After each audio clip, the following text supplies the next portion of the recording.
നമസ്കാരം R P.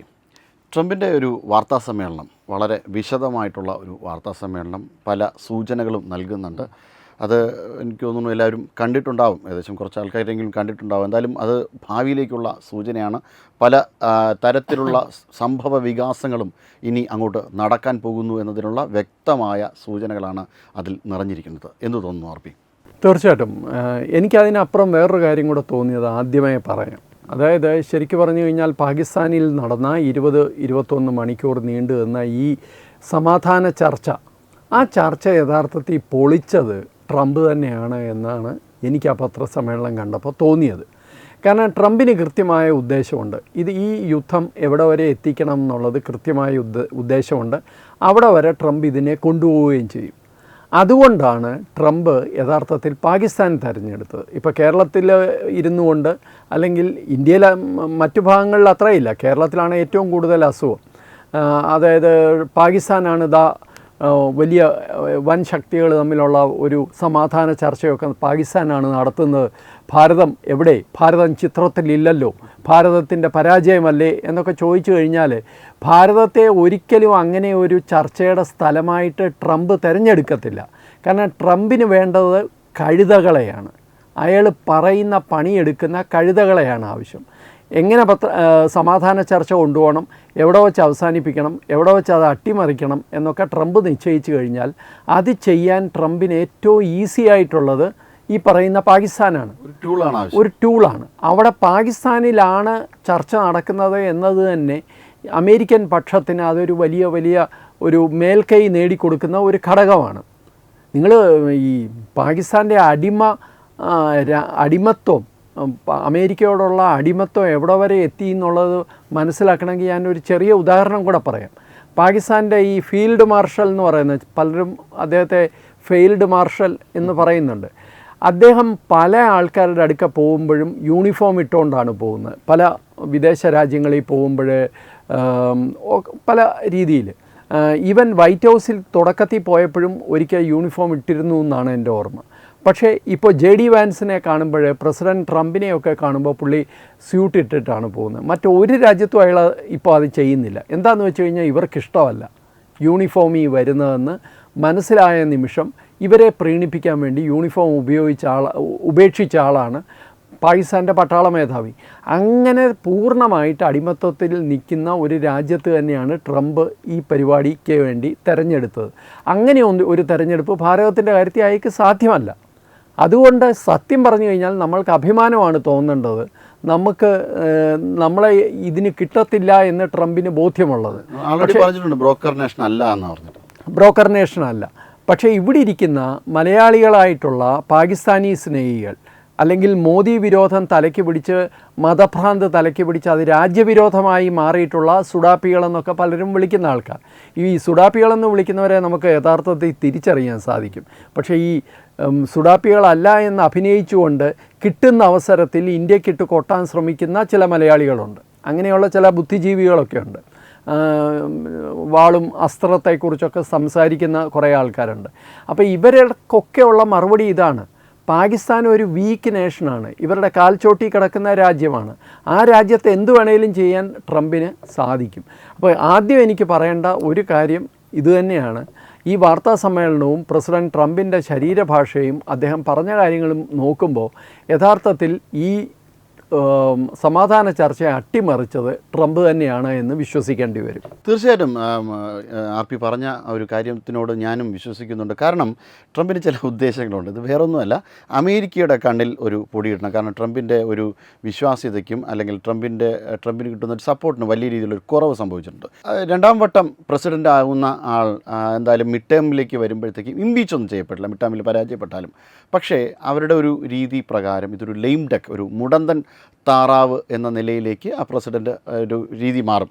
അതായത് ശക്തി കുറഞ്ഞ പ്രസിഡൻ്റ് എന്ന, ദുർബലനായി നമ്മൾ ഈ കുഴിയിലൊക്കെ കാലും നീട്ടിയിരിക്കുന്നു എന്ന തരത്തിലുള്ള ഒരു രീതിയിലേക്ക് കാര്യങ്ങൾ വഴുതി മാറും. അങ്ങനെ വരാൻ വേണ്ടിയിട്ട് ട്രംപ് ആഗ്രഹിക്കുന്നില്ല, പ്രത്യേകിച്ചും റിപ്പബ്ലിക്കൻസ് ആഗ്രഹിക്കുന്നില്ല. അതുകൊണ്ട് ഒരു മാസ്റ്റർ പ്ലാൻ അവർ ചെയ്തെടുത്തതായിട്ടാവാനാണ് സാധ്യത. എങ്ങനെയെങ്കിലും അതായത് ട്രംപ് ഇതിനകത്തൊന്നും ചെയ്യുന്നില്ല എന്ന് വരരുത്, അതുകൊണ്ട് എന്തെങ്കിലും ചെയ്യുന്നു. എനിക്ക് അതിനകത്തൊരു ചെറിയ അഭിപ്രായ വ്യത്യാസം കൂടെ ഉണ്ട്. അതായത് കണ്ണിൽ പൊടിയിടുന്നു എന്ന് പറയുന്നത് എത്രത്തോളം ശരിയായ പ്രയോഗമാണ് ട്രംപിൻ്റെ കാര്യത്തിലെന്ന് എനിക്ക് സംശയമുണ്ട്. കാരണം അദ്ദേഹത്തിന് കുറേ വിശ്വാസങ്ങളുണ്ട്. ഇപ്പോൾ ഈ പറയുന്ന വാർത്താ സമ്മേളനം എടുത്തു കഴിഞ്ഞാൽ തന്നെ അദ്ദേഹം പറയുന്ന കുറേ കാര്യങ്ങളുണ്ട്. നിങ്ങൾ ശ്രദ്ധിച്ചോന്നറിയില്ല. ഇദ്ദേഹത്തിന് മുമ്പുണ്ടായിരുന്ന എല്ലാ പ്രസിഡൻറ്റുമാരെയും പുള്ളി നിശിതമായിട്ട് വിമർശിക്കുന്നുണ്ട്. അത് ഡെമോക്രാറ്റിക് പ്രസിഡൻറ്റുമാരെ മാത്രമല്ല, റിപ്പബ്ലിക്കൻസും ഒക്കെ ഉൾപ്പെടെയുള്ളവരെ. നിങ്ങളാരും ഈ രാജ്യത്തിൻ്റെ ഒരു താല്പര്യം സംരക്ഷിക്കാൻ വേണ്ടി വേണ്ടത് ചെയ്തിട്ടില്ല.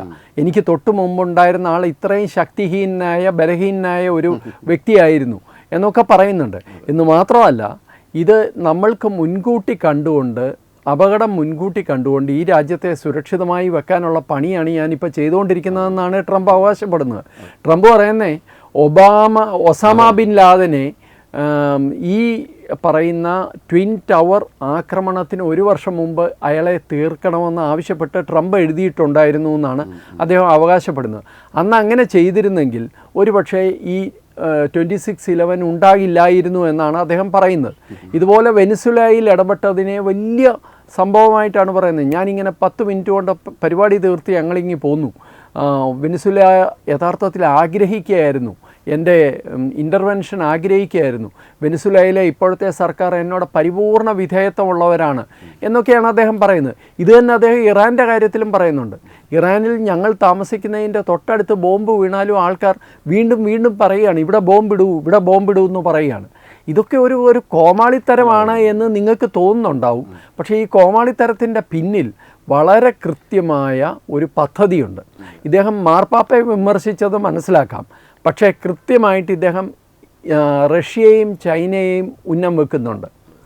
ഇവരെ എല്ലാം ഉന്നം വെച്ചാണ് സംസാരിക്കുന്നത്. അല്ല, ഈ പടർപ്പുകൾ ഉണ്ടാവാറുണ്ട്. അതായത് ട്രംപ് സംസാരിക്കുന്നതിൻ്റെ ഇടയിൽ ആവശ്യമില്ലാത്ത കുറേയധികം ജാർഗൺസ് കടന്നു വരാറുണ്ട്.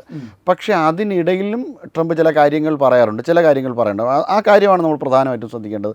അല്ലാതെ മറ്റു പല കാര്യങ്ങളും, ഇപ്പോൾ ഒബാമയുടെ കാര്യം നേരത്തെ സൂചിപ്പിച്ച പോലെ ഇറാനെ സഹായിച്ചത് ഒബാമയാണ് ഈ രീതിയിൽ ഇറാനെ മോൾഡ് ചെയ്തെടുത്തതെന്നൊക്കെ ട്രംപ് നേരത്തെ തന്നെ പറഞ്ഞിട്ടുണ്ട്. അത്തരത്തിൽ മുൻ പ്രസിഡന്റുമാരെയും അതോടൊപ്പം തന്നെ US സുപ്രീം കോടതിയെ തന്നെയും ഡെമോക്രാറ്റ്സിനെ വേറൊരു രാജ്യമായിട്ടും ഇങ്ങനെ ട്രംപ് പറയാറുണ്ട്. ഇതിനിടയിലാണ് ഇയാളുടെ ഒരു ഷൂട്ട്നെസ് ഒളിപ്പിച്ചു വെച്ചുകൊണ്ട് മറ്റൊരു വളരെ കൃത്യമായ രീതിയിലുള്ള വിമർശനങ്ങൾ ഉണ്ടാക്കുന്നത്. മറ്റെല്ലാം പടർപ്പുകളാണ്. പക്ഷേ വളരെ വ്യക്തമായ പടർപ്പുകൾക്കിടയിലും ആവർത്തിച്ച് പറയുന്ന കുറേ കാര്യങ്ങളുണ്ട്. അതെ. അപ്പോൾ ഇന്നും പറഞ്ഞത് ഇന്ത്യ പാകിസ്ഥാൻ യുദ്ധം ഒഴിവാക്കി കോടിക്കണക്കിന് ജനങ്ങളുടെ ജീവൻ ഞാൻ രക്ഷിച്ചു എന്നാണ് പറയുന്നത്. ഇന്നും പറഞ്ഞ ഒരു കാര്യം, നോബൽ പ്രൈസ്, യഥാർത്ഥത്തിൽ നോബൽ പ്രൈസ് കിട്ടിയ വനിത എന്നെ കാണാൻ വന്നിരുന്നു, അവർക്കാകെ ചമ്മലായിരുന്നു എന്നാണ് പറയുന്നത്. അതായത് യഥാർത്ഥത്തിൽ നോബൽ പ്രൈസ് അങ്ങേക്കായിരുന്നു കിട്ടേണ്ടത് എന്നൊക്കെയാണ് പറയുന്നത്. അപ്പോൾ ഈ ഒരു ഇത് ഭ്രാന്താണോ അല്ലെങ്കിൽ കോമാളിത്തരമാണോ, അതോ ഈ പറയുന്നത് ഒരു യാഥാർത്ഥ്യബോധം ഇല്ലാത്തൊരു ലോകത്ത് ജീവിക്കുന്നതുകൊണ്ടാണോ എന്നറിയില്ല. പക്ഷേ കുറേ കാര്യങ്ങൾ ഇദ്ദേഹം ആവർത്തിച്ച് പറയുന്നുണ്ട്. ഈ ആവർത്തിച്ച് പറയുന്ന ഒന്നും തന്നെ ലോകത്തിന് എന്തായാലും സന്തോഷം തരുന്ന, സമാധാനം തരുന്ന കാര്യങ്ങളല്ല. അപ്പോൾ ഇതിനിടയിൽ ഒരു പ്രശ്നം കൂടെ ഉണ്ട് ഹരി. ഇത് ഈ നമ്മളുടെ ട്രംപ് ഇങ്ങനെ സംസാരിക്കുമ്പോൾ യഥാർത്ഥത്തിൽ ലോകത്തിൻ്റെ ഒരു പിന്തുണ കിട്ടുന്നത് ഇറാനാണ്. ആ ഇറാൻ ആരാണ്? തീർത്തും മതരാഷ്ട്രമാണ്. 40,000-40,000 ചെറുപ്പക്കാരെ മാസങ്ങൾ കൊണ്ട് കൊന്നു തീർത്ത, വെറും 1-2 മാസങ്ങളുടെ ഇടവേളയിൽ കൊന്നു തീർത്ത, തികച്ചും ജനാധിപത്യ വിരുദ്ധമായ കാടൻ നിയമങ്ങളുള്ള മതരാഷ്ട്രമാണ് ഇറാൻ. ആ ഇറാൻ യഥാർത്ഥത്തിൽ ബെനിഫിറ്റ് ആകുകയാണ്. കാരണം മറ്റ് രാജ്യങ്ങളൊക്കെ ഇറാനെ സഹായിക്കുന്നുണ്ട്. പക്ഷേ ഈ പിന്തുണയൊന്നും അത്ര കണ്ട് ഏൽക്കുന്നില്ലെന്നല്ല. മധ്യേഷ്യയിലൊക്കെ വളരെ ഇൻ്റലിജൻസ് റിപ്പോർട്ട് മീൻസ് ചൈനയൊക്കെ കൊടുത്ത ചില ഇൻ്റലിജൻസ് റിപ്പോർട്ടുകൾ പ്രകാരമാണ് ഇവർ ആക്രമണം നടത്തിയത്. ഇവർ കൊടുത്ത ആയുധങ്ങൾ, റഷ്യയും ചൈനയും ഒക്കെ കൊടുത്ത ആയുധങ്ങൾ ഉപയോഗിച്ച് തന്നെയാണ് ഇറാൻ ആക്രമണം നടത്തിയത്. അല്ലാതെ ഇറാൻ്റെ കയ്യിൽ വലിയ ആയുധങ്ങളൊന്നും തന്നെയല്ല. ഇപ്പോൾ ഡീഗോ ഗാർഷിയിലൊക്കെ ആക്രമണം നടത്തിയത് റഷ്യ കൊടുത്ത ആയുധം ഉപയോഗിച്ചിട്ട് തന്നെ ആയിരിക്കണം. ഇറാൻ്റെ കയ്യിൽ ഇൻ്റർമീഡിയറ്റ് ബാലിസ്റ്റിക് മിസൈലൊന്നും ഇല്ല എന്ന് തന്നെയാണ് നമുക്ക്. ഇപ്പോൾ അവരുടെ കയ്യിൽ ആകെ മൈനുകൾ മാത്രമേ ബാക്കിയുള്ളതെന്നാണ് ട്രംപ് പറയുന്നത്. ഡ്രോൺ, അവരുടെ ഡ്രോൺ നിർമ്മിക്കുന്ന 100,000-ഓളം ഡ്രോണുകൾ ഉണ്ടെന്ന് നേരത്തെ പറഞ്ഞിരുന്നു. പക്ഷേ ആ ഡ്രോൺ നിർമ്മിക്കുന്ന സെൻറ്റർ അറ്റാക്ക് ചെയ്ത് തകർത്ത് കഴിഞ്ഞു. അതോടൊപ്പം തന്നെ മിസൈൽ നിർമ്മാണ കേന്ദ്രങ്ങളൊക്കെ തകർത്ത് കഴിഞ്ഞു.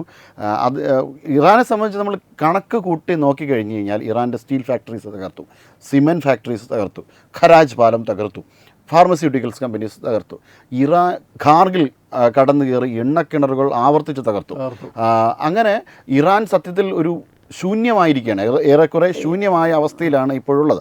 ഇനി ഒരു പിന്തുണ എന്ന് പറയുന്നത് ചൈനയും റഷ്യയും കൊടുക്കുന്ന ഒരു ബാക്കപ്പിൻ്റെ പുറത്താണ് ഈ കാര്യങ്ങളൊക്കെ ചെയ്യുന്നത്. അത് ഒരു പരിധിക്കപ്പുറം പോയില്ല, കാരണം ഇവരെ നമുക്ക് പൂർണ്ണമായി വിശ്വസിക്കും. എന്തായാലും ഒരു കാര്യം വളരെ വ്യക്തമാണ്, യുദ്ധം മുന്നോട്ട് പോകും. അതെ, ഇറാൻ ഇരുട്ടിലാകുമെന്ന് ഇന്ന് ട്രംപ് പറഞ്ഞിട്ടുണ്ട്. ഇറാൻ്റെ തല വെട്ടിക്കഴിഞ്ഞു, ഇനി ആകെ ഇറാനുള്ളത് വളരെ ചെറിയ ശക്തി മാത്രമേ ഉള്ളൂ, അത് ഞങ്ങൾ തീർക്കുമെന്ന് ട്രംപ് പറഞ്ഞിട്ടുണ്ട്. പക്ഷേ ഇതൊക്കെ പറയുമ്പോഴും ഈ ട്രംപ് ഇറാൻ കൊണ്ടോ അല്ലെങ്കിൽ വെനിസുല കൊണ്ടോ ഇത് നിർത്തുമെന്ന് ഒരു പ്രതീക്ഷയുമില്ല. ഇതിൽ ഏറ്റവും നല്ല തീരുമാനം പറയുന്നത്, ഏറ്റവും യഥാർത്ഥമായിട്ടുള്ള തീരുമാനം പറയുന്നത് ട്രംപ് അല്ല, നെതന്യാഹു.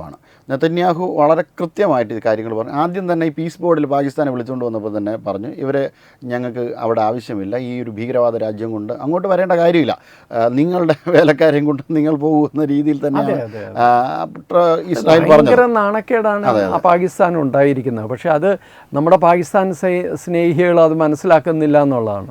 അതെ, വാലാട്ടി നടക്കുന്ന ഒരു നായയുടെ ഒരു ഇത് മാത്രമേ പാകിസ്ഥാൻ ഇപ്പോഴുള്ളൂ. ഇന്ത്യക്ക് അതിൻ്റെ ഒന്നും ആവശ്യമില്ല. ഇന്ത്യ നേരത്തെ തന്നെ പറഞ്ഞു, നമ്മളൊരു ബ്രോക്കർ രാജ്യമൊന്നുമല്ല, നമുക്ക് അതിൻ്റെ ഒന്നും ആവശ്യമില്ല. ഈ പറഞ്ഞു നമ്മുടെ കാര്യങ്ങൾ നടത്താനുള്ളതാണ് നമ്മളുടെ. നമുക്കിവിടെ പെട്രോളിന് വില കൂടിയിട്ടില്ല, നമുക്ക് ഈ പറയുന്ന പോലെ LPGക്ക് ഭയങ്കര ക്ഷാമമാണെന്ന് പറഞ്ഞു. അതൊക്കെ നമ്മുടെ ജനജീവിതം അത്യാവശ്യം നന്നായിട്ട് തന്നെ പോകുന്നുണ്ട് ഇതുവരെ. അപ്പോൾ നമ്മൾ നോക്കുന്നത് നമ്മളുടെ താല്പര്യ സംരക്ഷണമാണ്, അല്ലാതെ ഈ ട്രംപിനെ പോലെ ഒട്ടും വിശ്വസിക്കാൻ പറ്റാത്ത പ്രഡിക്റ്റബിൾ അല്ലാത്ത ഒരാൾക്ക് വേണ്ടിയിട്ട് ബ്രോക്കർ ചെയ്യേണ്ട കാര്യം നമുക്കില്ല, തീർച്ചയായിട്ടും. അപ്പോൾ അത്തരത്തിലാണ് ഈ ഒരു കാര്യം മുന്നോട്ട് പോകുന്നത്. ഇസ്രായേൽ ഒരു തീരുമാനമെടുത്തിട്ടുണ്ട്, യുദ്ധം തുടരുമെന്ന് തന്നെയാണ്. തീർച്ചയായും. കാരണം ഇസ്ഫഹാൻ മേഖലയിലുള്ള യുറേനിയം ശേഖരം ആൾറെഡി തന്നെ അടിച്ച് തകർത്ത് കഴിഞ്ഞു. ബുഷറ മേഖലയിലേക്ക് ഇസ്രായേലിൻ്റെ ആക്രമണം നടത്തി കഴിഞ്ഞു.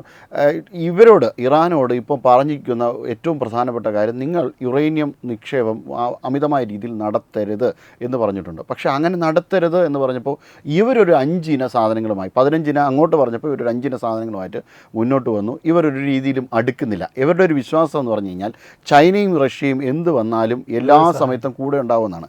അങ്ങനെ ചൈനയുടെ പിന്തുണയോടുകൂടി പാകിസ്ഥാൻ ഒരു സമയത്ത് കിടന്ന് കളിച്ചിട്ടുണ്ടായിരുന്നു. പക്ഷേ ഖ്വാദർ പോർട്ടിലും മറ്റും മേഖലയിലും ഒന്നും ചെയ്തില്ല. അതുപോലെ ഇറാൻ ഒരു ചണ്ടിയാക്കുന്നത് വരെ ചൈന കടന്ന് കളിക്കും. അവസാനം ഇറാൻ ചണ്ടിയായി കഴിയുമ്പോഴത്തേക്ക് കൈ മടക്കി ചൈന മുന്നോട്ട് പോകും. അവരുടെ താല്പര്യം മാത്രമേ നോക്കുള്ളൂ. അതാണ് ഞാൻ വീണ്ടും എടുത്തു പറയുന്നത്. ഇവിടെ മലയാളികൾ പാകിസ്ഥാന് വേണ്ടി പേന ഉന്തുന്നത് കാണുമ്പോഴാണ്. ചൈനയ്ക്ക് വേണ്ടിയാണ് നിൽക്കുന്നത്, റഷ്യയ്ക്ക് വേണ്ടിയാണ് നിൽക്കുന്നത്. ഒരു രാജ്യവും മറ്റൊരു രാജ്യത്തിന് വേണ്ടി ആരുടെയും മുമ്പിൽ കൊണ്ടുപോയി തലവെച്ച് കൊടുക്കുന്നില്ല. പക്ഷേ ഭാരതം എന്തുകൊണ്ട് ചിത്രത്തിലില്ല? ഭാരതത്തിൻ്റെ വലിയ വിദേശ നയത്തിൻ്റെ പരാജയമാണ് എന്നൊക്കെ പറയുകയാണ്. നമ്മൾ പാകിസ്ഥാന് പകരം അവിടെ ചർച്ചയ്ക്ക് വേണ്ടി മധ്യസ്ഥത വഹിക്കാത്തത് എന്തൊരു വിഡ്ഢിത്തം നിറഞ്ഞ, അല്ലെങ്കിൽ ഈ പറയുന്ന പോലെ മതഭ്രാന്ത് മൂത്തിട്ട് രാജ്യവിരോധം തലയ്ക്ക് പിടിച്ച ആൾക്കാരാണ് ഇങ്ങനെയൊക്കെ പറയുന്നത്. അത് നമ്മൾ ഓരോ ഘട്ടത്തിലും തെളിയിക്കേണ്ടതുണ്ട്, അത് തെറ്റാണെന്ന് പറയേണ്ടതുണ്ട്. അതുകൊണ്ടുകൂടിയാണ് ഇന്ന് ഈ ചർച്ച നമ്മൾ ഈ ഒരു വിഷയം വീണ്ടും എടുത്തത്. തീർച്ചയായിട്ടും യുദ്ധം തുടരും എന്ന് തന്നെയാണ്. സ്ഥിതിഗതികൾ വളരെ മോശമാണ് ഇപ്പോൾ തന്നെ, യുദ്ധം തുടരാൻ തന്നെയാണ് സാധ്യത. പക്ഷേ ഇറാൻ്റെ ഒരു സർവനാശം അത് ഇറാനിലെ സാധാരണക്കാരായ ജനങ്ങളെ വരെ ബാധിക്കുന്ന തരത്തിലുള്ള ഒരു വലിയ ഭീകരമായ അന്ത്യത്തിലേക്ക് ഈ യുദ്ധം നീങ്ങാതിരിക്കട്ടെ എന്ന് നമ്മൾക്കും ആശിക്കാം. നമസ്കാരം. വിട്ടുവീഴ്ചയില്ലാത്ത നിലപാടുകളുമായി ദേശീയതയുടെയും സമാജത്തിൻ്റെയും ശാക്തീകരണത്തിനു വേണ്ടി തത്വമയിയുടെ ജൈത്രയാത്ര തുടരുകയാണ്. യൂട്യൂബിൽ മാത്രം തത്വമയിക്ക് 10 ലക്ഷം സബ്സ്ക്രൈബേഴ്സിലേക്ക് എത്താൻ ഏതാനും ചുവടുകൾ മാത്രമാണ് ബാക്കി. മറ്റ് സോഷ്യൽ മീഡിയ പ്ലാറ്റ്ഫോമുകളിലും തത്വമയിയുടെ നിറസാന്നിധ്യം തുടരുകയാണ്. ഈ അവസരത്തിൽ ഞങ്ങൾക്ക് നിങ്ങളോടുള്ള അഭ്യർത്ഥന, ഞങ്ങളോടൊപ്പം നിൽക്കുക എന്നുള്ളതാണ്. നിങ്ങൾ ഉപയോഗിക്കുന്ന ഏത് സോഷ്യൽ മീഡിയ പ്ലാറ്റ്ഫോം ആണെങ്കിലും ഞങ്ങളുടെ വരിക്കാരാകുക, ഞങ്ങളെ സബ്സ്ക്രൈബ് ചെയ്യുക. നിങ്ങളുടെ സുഹൃത്തുക്കളിലേക്ക് തത്വമയിയുടെ ഈ സന്ദേശം പ്രചരിപ്പിക്കുക. ഞങ്ങളോടൊപ്പം നിൽക്കൂ, രാഷ്ട്രത്തോടൊപ്പം നിൽക്കൂ, ദേശീയതയ്ക്കൊപ്പം സഞ്ചരിക്കൂ.